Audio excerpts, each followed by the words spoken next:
So good morning. Good morning. Welcome to our first GC Journeys lecture. The goal of today's event is to offer an opportunity to build and strengthen our community, alumni connections, and support for Georgetown College. In working closely with the First Lady, Amy Jones, we are excited to provide you the opportunity to learn from a diverse lecture series highlighting this year's unique international trip to Spain.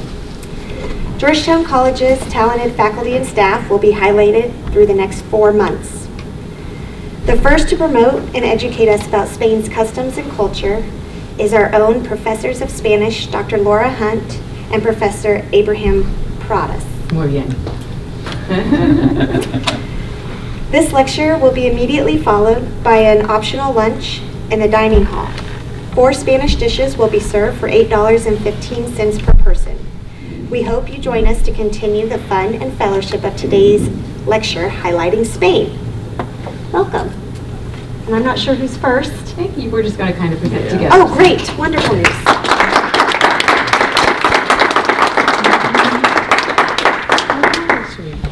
Maybe tell you a little bit about ourselves first. So I'm a professor of Spanish, chair of the languages.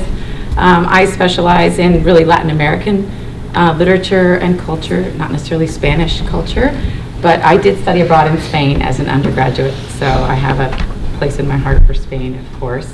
And Professor Prades, who is from Spain, will be able to talk with much more authenticity about Spain. So, well, thank you for being here, and thank you for having the first country to visit Spain. Okay, sometimes we have this kind of thing like people from Spain want to talk about Spain, but sometimes people that have been to Spain know more about Spain than myself. So, okay. We'll be a good team. It will be, yeah, we'll try. Okay, so map of Spain. That's the capital, that's where I'm from. I believe you're going to Toledo, right? And then you're gonna go to Sevilla. Are you gonna go to Granada as well? Okay. Anywhere else? Ronda. Ronda, that's right. That is down there as well. Okay. Okay. All right. So, being from Madrid, if you go down south, a whole different, like you guys call it, ball game. Completely different, different characters. We have a different accent, different words, but it's still like when we announced this talk, we said Pueblo de Pueblos. It's like a mix of cultures. So you will see wherever you go in the country that we're all different, but the same. We have the same more or less like ideals. Okay.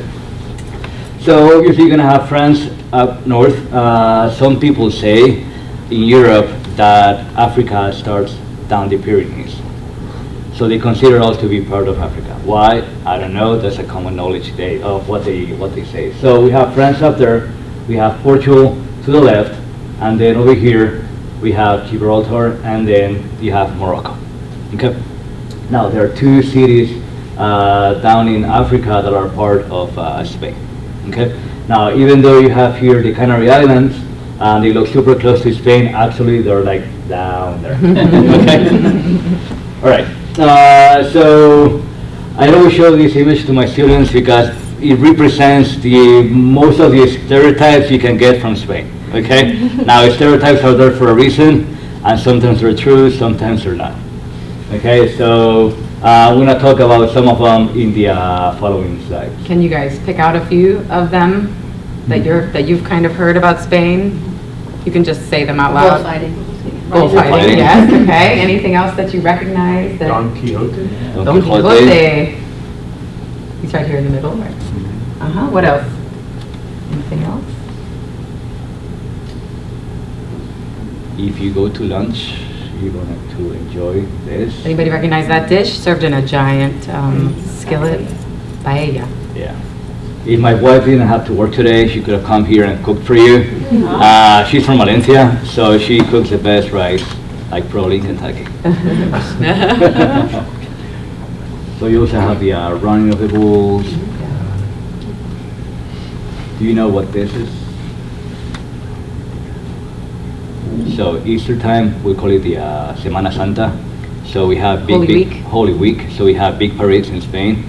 And you have these huge sculptures of that have to do with religion. and the people take them in their shoulders. They weigh tons, and they walk them to town. So it's very special. Okay. So cultural differences. So pueblo de pueblos. So normally I always say that Americans like to say, so where are you from, or what's your heritage? It's like I'm like 50% white, 1% Cherokee, 50% or 40% Irish. German. So in Spain there is like almost, I would say there's almost no way to know. So we are Visigoths, Celts, Iberian, Roman, I don't know how you say this in English. Cartagineses is another. Cartaginensis. Okay, so obviously we're a mix of a bunch of different people that came to Spain, and we've been conquered so many times. We've conquered many times, so it's all a mix. Okay. And you'll find in the Spanish language a lot of words come from these other cultures. So I think like there, a bunch of vocabulary words come from Arabic, for example, like the word for carrot, zanahoria, is an Arabic word. One place you're going to visit is the Alhambra in Granada. So Alhambra, that AL at the beginning of a word, it means it's Arabic. Okay. So greetings. We are very informal. Very informal. Okay. I always say I only use the word usted if it's someone that is older than my dad. If not, I never use it. Okay. So Usted is the formal you. Yeah. If you So, for example, it's like, hola, ¿cómo estás? O buenos días, buenas tardes. Okay, basic knowledge, right? And if you're friends with someone, or if you're entering a friend group, you're likely going to give them kisses on the cheeks, which you've seen. Sure. Not really a kiss on the cheek, but an air kiss on both sides in Spain. In Latin America, it's only one kiss. In Spain, it's two. And it would be, in terms of greeting, something that's interesting from a cultural perspective is that, if I enter a new group in Spain in a cafe, if Abraham is out with 10 of his friends, I'm not just going to be like, hey, I'm going to go around the room and I'm going to greet every single person in the room and give every single person those kisses as kind of a show of respect. And the same thing whenever you leave that group. right. So you normally say, like, if we, like my friends, my wife, we get together and maybe we're going to say, okay, we're going to leave at 9 p.m. We'll leave the house probably by 10. So you have to say goodbye to every single person. Okay. Right. This concept of having like a bubble around you that you cannot be close to you. You'll see if you go to Spain that people talk like this, super close. Lots of times you try to step away, but they're going to come closer. Yeah. And personal space is another one we were going to talk about, but that is much less distance in the Spanish culture and in the Latin American culture as well. Nightlife. One of the things that I miss most about Spain is social life. So basically we can say that we have most of our living like outside, out of our house. Okay, so we're always on the street, we go to bars, we get together, we talk, we chat, we eat. So that's what you'll see that is much different from the US. People are always in the street, or with friends, with colleagues, whatever you want, but people stay there for a long, long time. And I always tell students that are going to study abroad in Spain that whether or not they drink alcohol doesn't matter. They need to be prepared to meet people out at the disco, at the bar, at the cafe, because that's where they gather.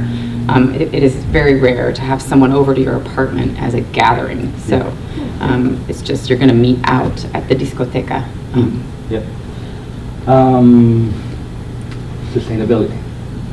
Sustainability, well, I would say in Europe in general, but certainly in Spain, that it's very different, the view of trying to have sustainable practices. If you have to pay, in many cities you have to pay for your trash by weight, so you're not going to produce extra trash. So in terms of a big cultural difference, that's why many people view us as very wasteful, because we don't often care how much trash we're producing. We don't think about those things. So I would say there's much more of an eye to sustainability in every store, in every home. And like, for example, at least I don't know about other countries in Europe, but at least in Spain, so here you recycle and you just have a bin for recycling, that is blue. In Spain, if you go to the street, you have the green one for crystal, blue one is for carton, and then purple. Purple. Aluminum? Okay, and then we have yellow. Yellow is for plastic. Some people take those to the street in different bags and they put them in the correct place. Okay, that's always different from here. We talked about personal space. We can probably skip that one. sports. I'll let you talk about sports. Okay, so sports. What is Spain known for? Soccer. Okay, I'm the only one that person in the world that doesn't call it soccer. I call it football. So we're known for football, but obviously there are many other sports, and we'll see that in one of the next slides. Okay, so we also have many basketball players that play in the NBA. I don't know about any baseball players. I know there's a football player. I can't remember. I think he plays for the Steelers, and he was born in Spain. And then we have like cycling. You guys have Amsterdam. We had Miguel Indurain back in the day, and he won like more tours than Amsterdam. So he was very known too. Politics. So I know you're gonna talk about the history of Spain, and probably about politics too, right? So politics in Spain is complicated, very complicated. Right now, It's so easy here. That's right. yes. So I always tell my students. So You're not here you for us, you're have against us. the two big parties. In Spain, we used to have two big parties. Now we don't have two big parties anymore. Now we have 4 or 5, and they go from the extreme right to the extreme left. Okay, so you have in between. Right now, and I'll show you this slide. We have a socialist party ruling, and they form government with another party that's also to the left. That's what we have right now, after voting 3 times, because they couldn't get into an agreement in the government. Okay, so if you, for example, there are 4 big parties and you have to reach what we call mayoría absoluta, so you need to have the majority of the votes in order to rule. They didn't get to an agreement, so they didn't have that. And after 3 votings, they were able to get together and say, okay, this is about time. Let's form an agreement and let's rule in Spain. A couple things I wanted to mention about politics were simply that I would say it's more widely accepted in Spain to discuss politics. It's not such a subject that I think sometimes in our culture we tend to avoid talking about it, and I would say among young people, they'll talk and debate politics openly. Another thing to know about Spain is that Spain, just like the US, has different regions with different ideas about one another. And if you consider the map of Spain in your mind, and you consider Barcelona and Catalonia up in the northeast, that's sort of one of the economic powerhouses of Spain. And as a result, I would say there is sometimes tension, wouldn't you, between people from Barcelona and the rest of Spain, because they may feel like, kind of like California and the US, we're boosting the economy of Spain, we're doing so much for Spain, why should we share our wealth with the rest of Spain, kind of idea. So those 2 areas, Catalonia and the Basque region, they have lately. So for some years they've been trying to become independent from Spain, and you've seen this in the news. There is like at least 4 or 5 politicians right now from Catalonia. They are in prison for treason. You call it treason? Mm-hmm. And so we're trying to figure out if they can talk among those different states and see if they can come to an agreement. My personal view, there's no way that can happen. It won't happen. Right. So, because it's just like California. Yeah. If California were to say, we're going to be our own country, there would be many people that would say that's not so. But among those politicians, we have a figure. I don't know. None of my students know about this, and when I told them, they're very surprised. Is that we have a king in Spain. We have a king. We have a queen. I know. we have princesses. And I'll show you an image of the royal family. So we have what we call a parliamentary monarchy. So we have the head of state, but then we have a parliament. And if there's time at the end, there is a quiz, so Yeah. see what you're remembering. Transportation. It depends where you live, but if you live in a big city, plain and simple, I got my driver's license when I was 27 in the US. Mm-hmm. I never drove in Spain. I walked everywhere, bus, subway, train. It's cheap, and you can go almost anywhere.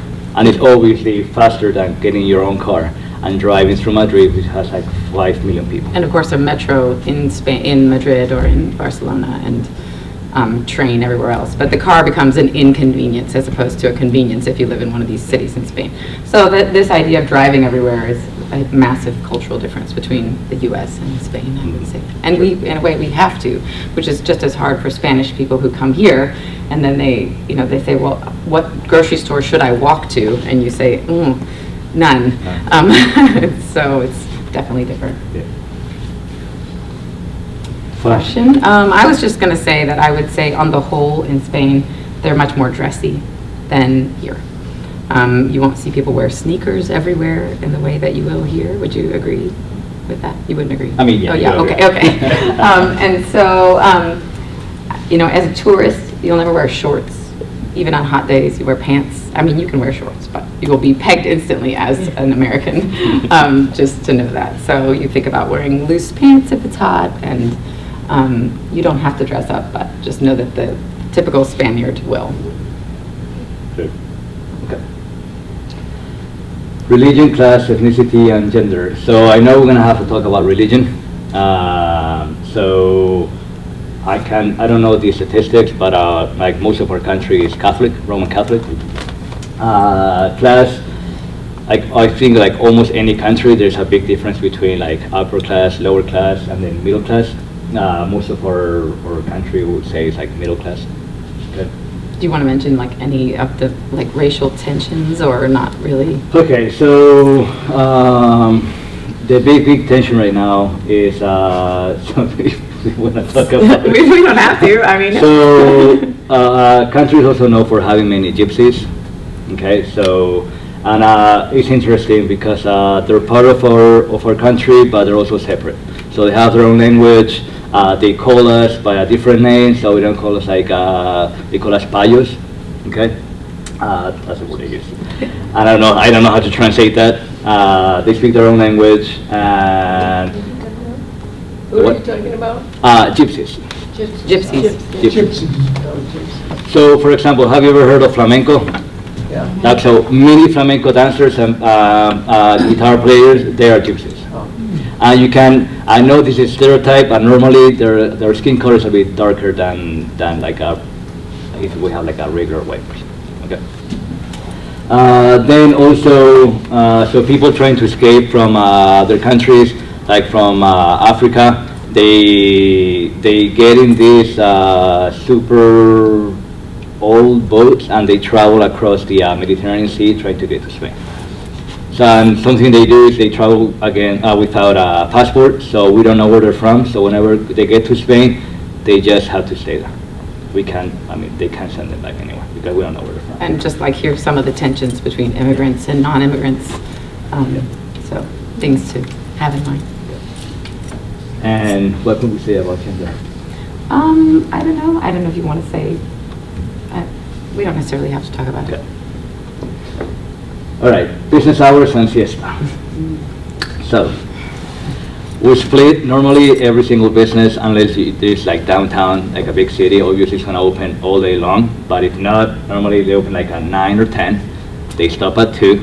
You go for lunch, no 15-minute lunch. You go for an hour. Okay, and you enjoy your meal. If you wanna have meal by yourself, that's fine. You can go with your colleagues, and it's like an hour-long meal. I always say whenever I go for lunch with my friends or my family, it's like a 2 or 3 hour meal.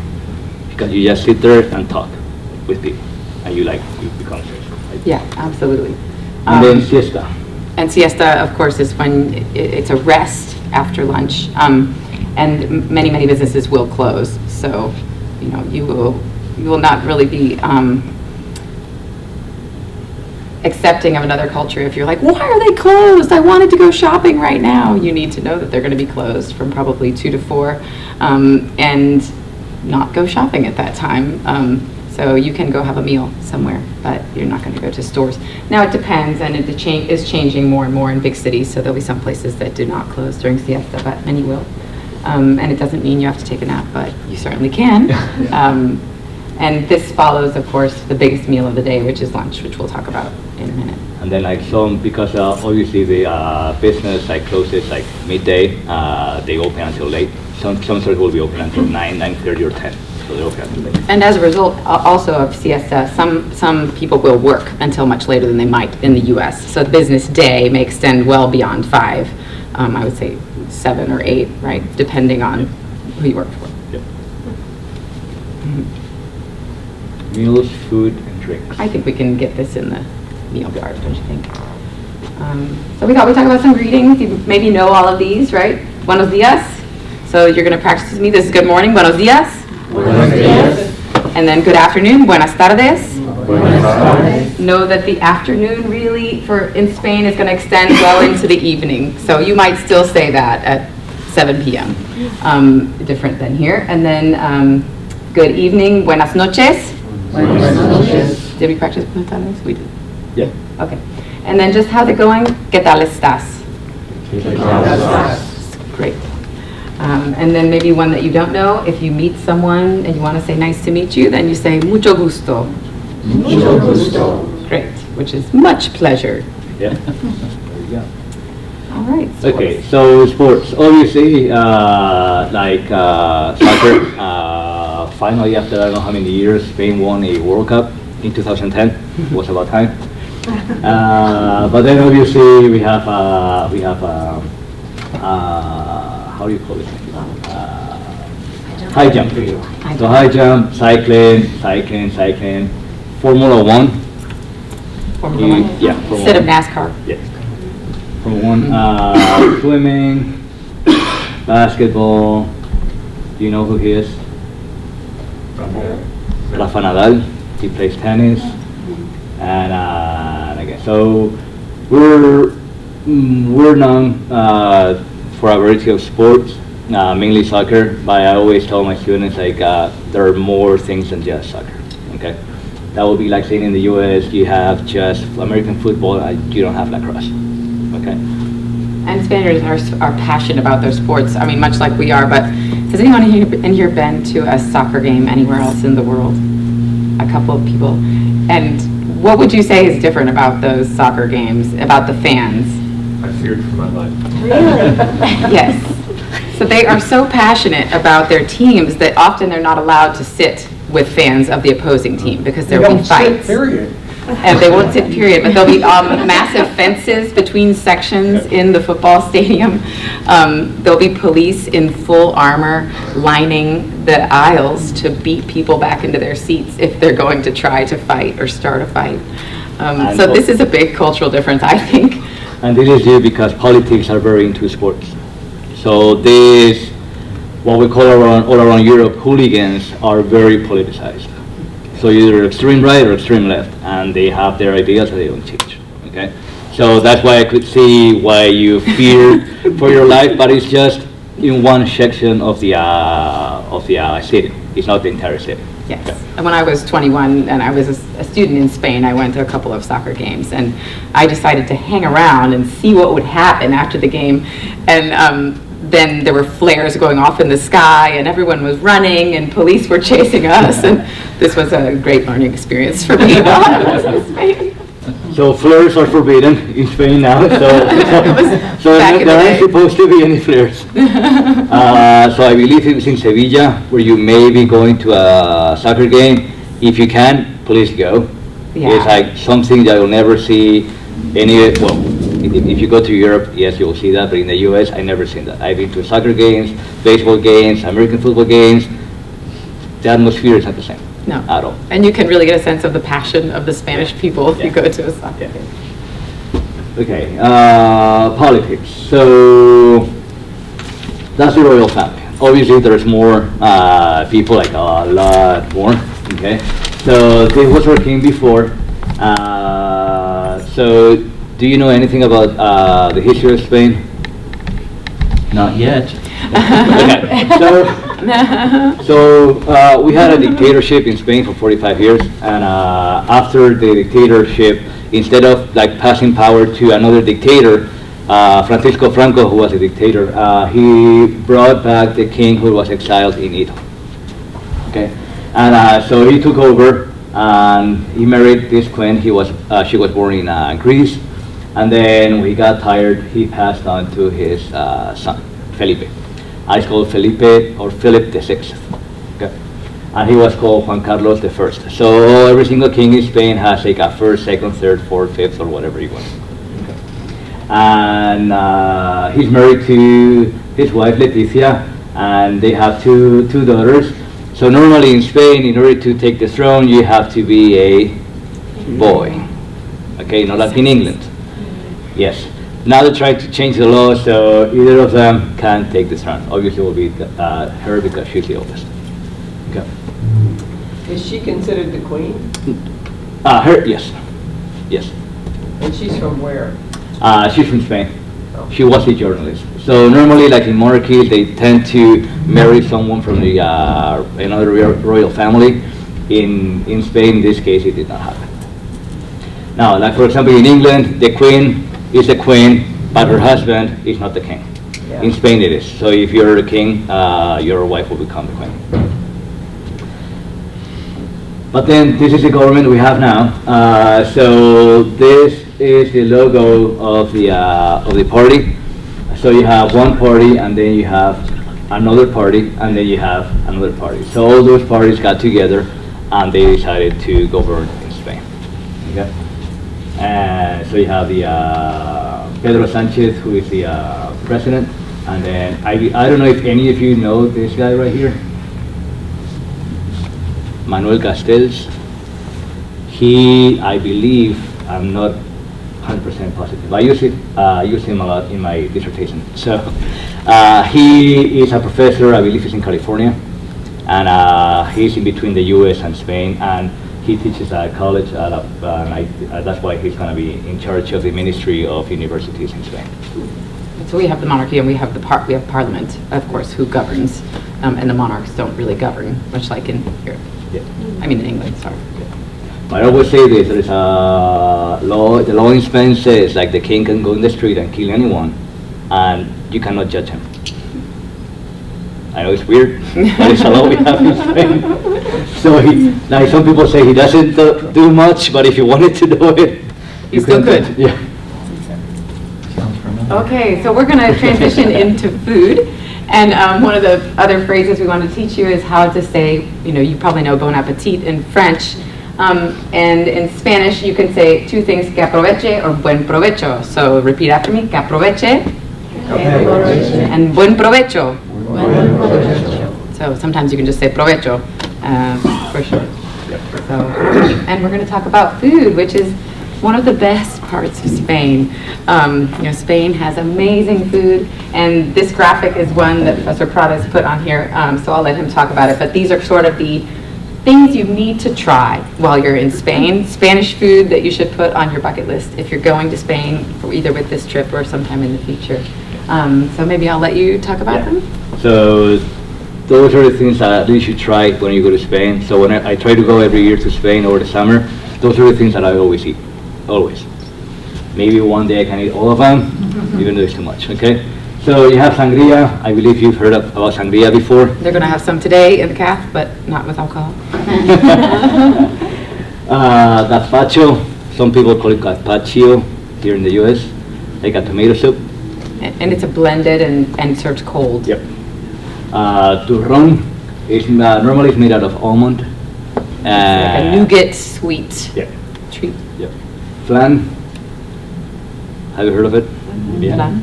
Everybody famous for I know you also heard about churros, but you normally try the Mexican churros. They're a little bit different. Okay, and normally, so I always told my students, so when I was younger, and I used to go out, like nightclubs in Spain close at 6 a.m. So whenever you were walking back home, instead of having like a kebab or a pizza slice, you had churros with hot chocolate, and then you go to bed. Yeah. So tortilla española. So tortilla, I know many of you have heard the word tortilla before. Tortilla is that thing you can get at a Mexican restaurant and you prepare your tacos with. That's not what tortilla means in Spain. In Spain, more of an omelet. it's an omelet. And tortilla española, I make the best in the country. Oh, where is it? I will, if I have to make it, I'll make it. It's onion, eggs, and potatoes. Fried, and it's very good. And people have it for breakfast, lunch, dinner, snack, whatever you want. Paella. You're gonna try some of that today. The main ingredient is rice. Rice. Okay. And then you can put on it whatever you want. And Seafood, chicken. yeah. And it is not jambalaya by any stretch, but it is basically, could be anything in paella. Rabbit. Rabbit, Yeah. absolutely. And then different regions of Spain claim their own kind of style of paella, so paella valenciana. Then we have jamón. Yeah. ham, like Spanish ham. So how many of you have tried prosciutto? Okay, so I would say it's better. Okay. He's so just a little biased about Spain. I'm sorry. I haven't been in Spain in a long time. So you can actually buy jamon here in the U.S. It's super expensive for a good one. But so basically they get the full leg of ham and they cure it in salt for months. They have it at Costco. And this is, something that you'll see in restaurants all over Spain, Madrid, is this hanging ham hock, and you just need to be okay with that as a cultural norm over there. Yes. People are trained to cut this, so you have to slice it with this like super long knife. I've seen like in weddings, people hire professional cutters and they pay them $3,000 per ham. So just sit there, cut. Pisto, so is tomato, red pepper, green pepper. They're fried, and then you normally get like a fried egg on top. I know it sounds very simple, but it's cooked with olive oil from Spain, which is very good. Okay. Then pan con tomate. So this is something that when I told my students about it, they kind of laugh about it because it's just like a toast of bread with tomato and olive oil on top of it. So what is so special about it? Because you can put some ham on top of it, and then it tastes very, very good. Croquetas, I believe you have those here in the U.S. Croquettes, okay? You can now they actually have some stores. I haven't been there yet in Spain, but we call them croqueterias, and they have like different styles of croquettes you can buy. Could be filled with cheese, with ground meat, with vegetables. Yes. And they're just like a breadcrumb coating that's deep. And then fabada is from a region in Spain, but you can get it almost anywhere in any restaurant. And they're like butter beans. Fava beans. Fava. I don't know. I always get confused with this. And then you normally have chorizo. You have like thick bacon. That's the best way I can translate panceta. And then black pudding, which is very good. So like a bean stew kind What's of. turron? It looks like saltine crackers. Turron was that nougat kind of sweet nougat almond, almost like a candy really. It's a candy? It's a white candy. And people normally have it during Christmas time. Oh. Yeah. So when people come over, or even like you're like all by yourself when you're at home, you have like a little plate with. So you have like soft kind, hard kind. Now they starting like creating new styles. I have pistachio, and I'm very traditional in that sense. I have the hard stuff or the soft stuff. That's it. And Good then thing to bring back as a souvenir. as yeah, well. and actually you can buy it in the U.S. as well. If you ever have time up to the trip, have you ever been to Jungle Gyms in Cincinnati? Never heard of it? So it's like a huge supermarket, international, and they have like a whole aisle about products of Spain, and they have it. You can buy them. Lots of fun things. Yeah. Good trip to Cincinnati. Yeah. You can buy actually the chorizo for the fabada. Actually, you can buy pre-made cans of fabada, and you have to heat it up and eat it. Yeah, so it's you can have the paella mix. So you have to do is put the rice and cook it a little bit, and you can make it at home. It's not gonna taste the same as you ate it in Spain, or my wife did it, but it's very, very good. And flan, I believe you can buy that too. Yeah. And then sangria, I can show you after the talk how to make it. Okay, so las tapas, we're going to talk about las tapas. So this word, who in here has heard of tapas before? So tapas are just small plates. There's a lot of debate about where the word comes from. One of the ideas is that used to be that you would hold your drink and you'd have a small plate on top of your drink. So it would be covering it, and the verb tapar means to cover. Another myth or legend is that they could always tell who wasn't Christian by offering them tapas. And they could find out if you were Jewish, for example, if you were wondering what was in the food instead of accepting it. So during the Spanish Inquisition. So there are many different legends surrounding tapas, but the bottom line is that they're delicious small plates and they're intended for sharing. So this also might be a cultural difference. You know, in our culture, we think sometimes we're going to order our meal. This is my meal. That's not how you eat tapas. That would be a very strange way to eat tapas. So you're going to share with the table. You can go on. So just a couple of things to try while you're in Spain or in a Spanish restaurant here in the U.S. So pulpo a la gallega, can you tell what pulpo is in the picture? It is octopus. octopus, cooked in olive oil with garlic. It's delicious. And paprika on top. I'm sorry? Paprika. And paprika on top, yeah. And it's wonderful. Bacalao is cod. It's a salted, dried cod. And that'll be part of many tapas. So if you like fish, delicious. Gambas al ajillo, you can tell what those are shrimp, cooked also in olive oil and garlic. And you know, none of these would be enough for a meal by themselves, but you just share a whole bunch with a huge table of people. And it's a really fun way too to try new foods. If you're like, well, I don't really want to commit to octopus, but I do want to try it, then having tapas is a great way to have a taste of something without having to eat a whole plate. Okay. Couple more. This is the tortilla española. When you slice it, you can serve it this way in small portions. So that's a really nice dish. Gazpacho, as you can see, you can have it as a soup, but also you'll see it served this way in glasses, and you can drink it. And it's really delicious. I mean, you can't really call it tomato soup because it's not. It's really finely ground up vegetables. If you've ever tried, who's had gazpacho in here? A couple people. So it's really wonderful. Great in summer because it's cool. Albóndigas are meatballs, Spanish meatballs, cooked, prepared a lot of different ways. But Yeah, so what I would say about meatballs that is different from the US, like the ones I've eaten here, normally they put like too many like spices into it, so you cannot really taste the meat. And in Spain it's the opposite. It's just a ground meat. Maybe you can put some garlic and onion, but that's pretty much it. And then you have the tomato paste. a couple more.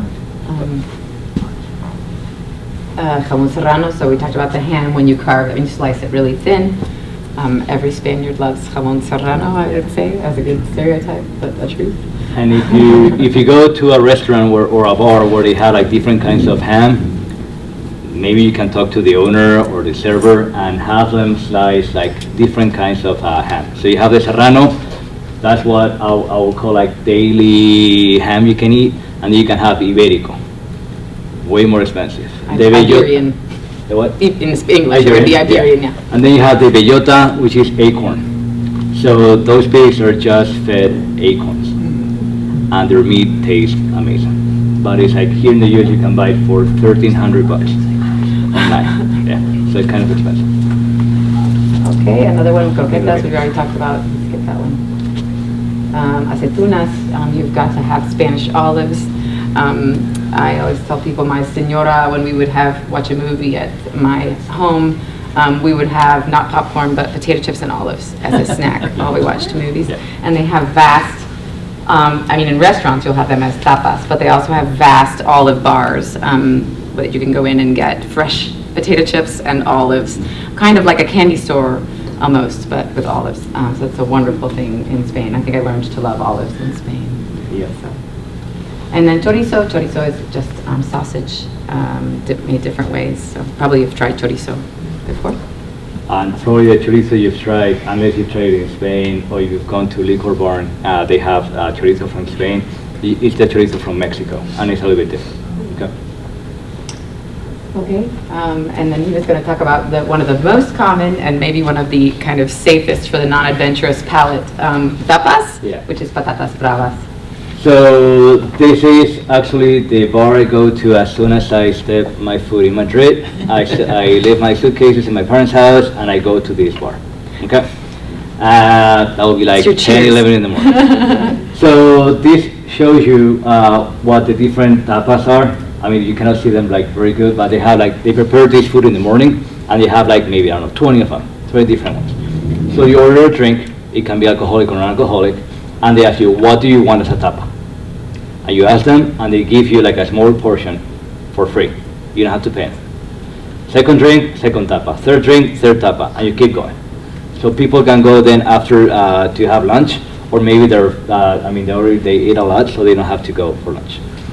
Then if you want a bigger portion, then we call it also raciones, and that would be, so for example, this is like this person ordered that, and they got that. They ordered a beer, a small beer, and they got all that.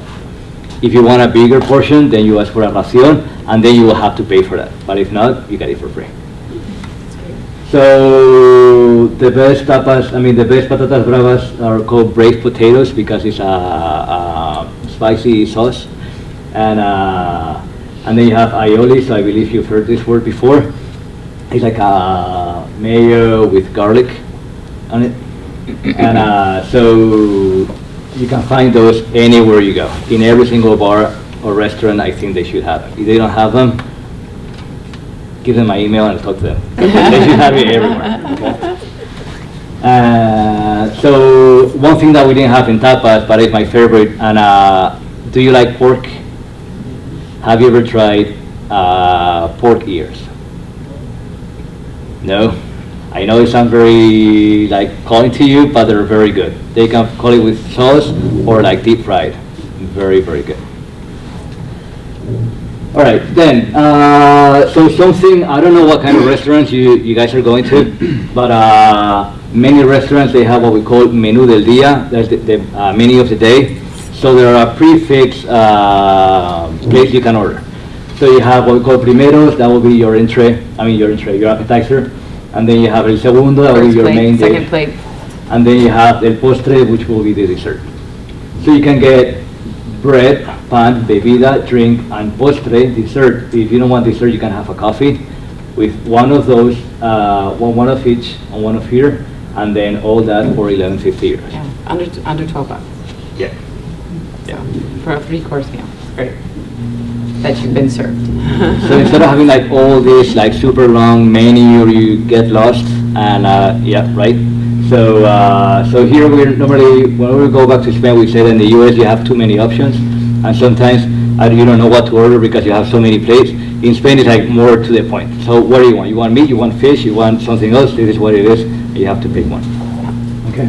And now this menu today, the idea comes from our dictator, Franco. So obviously we had a very, very close dictatorship and was not open to the Europe and to the world. But then when he started to open itself with the Eisenhower Plan Marshall, you remember that plan? So he created this, so all the tourists that would come to Spain, they could see that in Spain it was not so poor and people ate normal. Ate well, yeah. Ate well, yeah. Yeah. One of the things we wanted to say before we move on to drink, or, I mean, we don't have to move on to drink, but is about meals. You know, that is a major cultural difference. The idea that you're going to be at a restaurant for 1 hour and then you're going to pay and then you're out. That is not going to happen in Spain, at least not with Spaniard. You know, you're going to linger over meals. You're going to sit for a long time and enjoy each other's company, and it is never going to be rushed. No one will ever bring you a bill until you ask for one. It would be rude for them to bring you a bill. It would be ushering you out of the restaurant. So that's another major difference. If someone says te invito, I invite you, that means they intend to pay.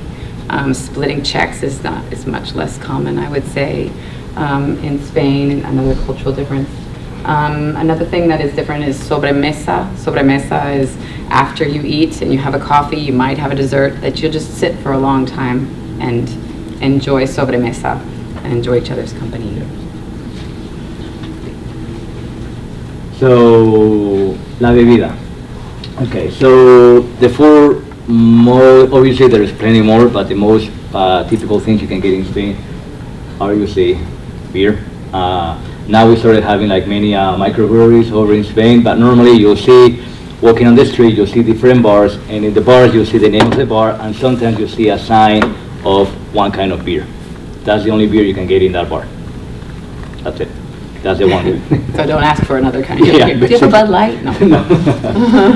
So these are different ways you can ask for beers in Spain. They have cortos. In Madrid we call it caña. Botellín is somewhere else in Spain. And quinto, I believe, is in Catalonia. So it really depends where you go. Okay. Cuarto is a bit long. Yeah, they have some more. Tercio and then jarra. Okay. So different kinds of like sizes of beer you can have. Now, besides France and California, we're also known for wines. So all these are different kinds of wine you can have in Spain. Now, if you go to Total Wine or Liquor Barn, they have I think it's pretty good selection of wines. Many of them are Priorato and Terra Alta. Some of them are also Ribera del Duero and Rioja, Rueda. So those you can buy like pretty good wines over here in the U.S. And when you hear Professor Prades say this word cerveza, he says cerveza. I don't know if you noticed that. And that is the theta, which is used in much of Spain, really from here up. And then in Andalusia, in this part of Spain, you'll hear them say the Z like an S, cerveza, and in all of Latin America and Mexico. So whenever you're in Madrid and you hear people, that's where I'm from, that's the way we speak. And also okay? Barcelona, someone from Barcelona will say Barcelona. They would never say Barcelona. Yeah. We have 15 minutes, I guess. Okay, so obviously sangria, we talked about that before, and cava. Cava is Spanish champagne, okay? It's a little bit different. Okay, so we're famous Spaniards. So obviously Don Quixote is the best known book from Spanish literature, or from Spain, obviously. And have you ever heard of it? Not read it, because it's quite long, and it's in Spanish, obviously.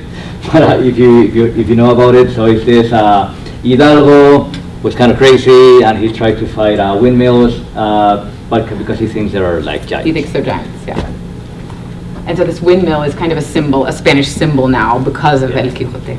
And are you going with a bus from Madrid to Sevilla? Mm-hmm. So you probably you're gonna cross the area of La Mancha, and La Mancha, that's where Don Quixote is born. Yeah. He was fighting this, and you'll see plenty of windmills in there.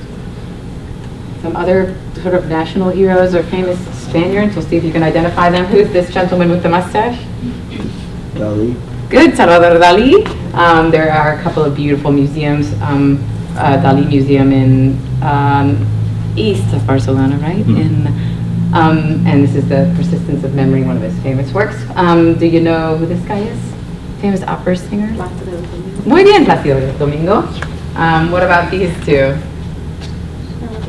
Penelope Cruz, and she's married to Javier Bardem.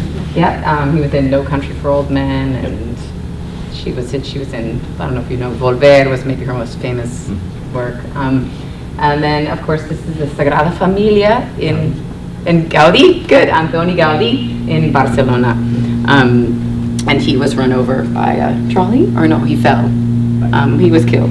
And so it was never finished, but they continued to try to finish La Sagrada Familia. And some people refer to it as kind of the last great cathedral in the world. Because, of course, it's so expensive to build cathedrals. We can't really do that anymore without slave labor. And it's not funded by the state, it's funded by private people.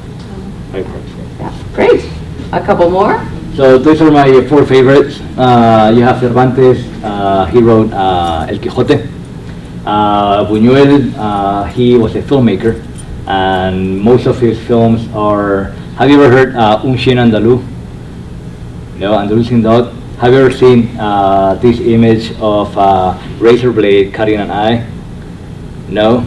Never? Okay, then never mind. I mean, I can show you because it's right here. Put it on your list of things to watch before you go to Spain. So it's probably one of the old movies that is most famous in the world. So he made it. So have you ever heard of the Surrealist group? So he got into that group because of that movie. He was a big representative of that movie. And then we've got a couple of other really famous filmmakers from Spain. Pedro Almodóvar is another major one. And Amenábar. And then we have Pablo Picasso. And then we have Federico García Lorca, who was a poet. Famous poet. Yeah. Okay. Who was killed by the dictator in Spain during the Civil War. Okay, so fiestas y celebraciones populares. So festivities and celebrations we have in Spain. Obviously, in every single town, they have their own specific one. There was one where they actually is super old, and they used to throw a goat from a monastery. That was the thing they would do every year. Okay. Yeah. So every single town is different. But I'm not going to show you that. If you ever go, let's stop here because we have to do like a bathroom stop, and then you see something weird, I warn you. Okay. So Semana Santa. So this is normally during the Holy Week in Spain, and like I told you, so these massive sculptures, and people carry them in their shoulders and walk through town. Okay. And if you see this image of the people with the cone hats here, this has nothing to do with the Ku Klux Klan. It has to do with the time of the Inquisition, and representing your sins, right? Yeah. And you would wear this Yeah. massive hat. So if you see that icon, know that it is not a Ku Klux Klan thing. It's related to the Spanish Inquisition. Yeah. Los Sanfermines, the running of the bulls, they happen in July. It happens in the North region, in Pamplona.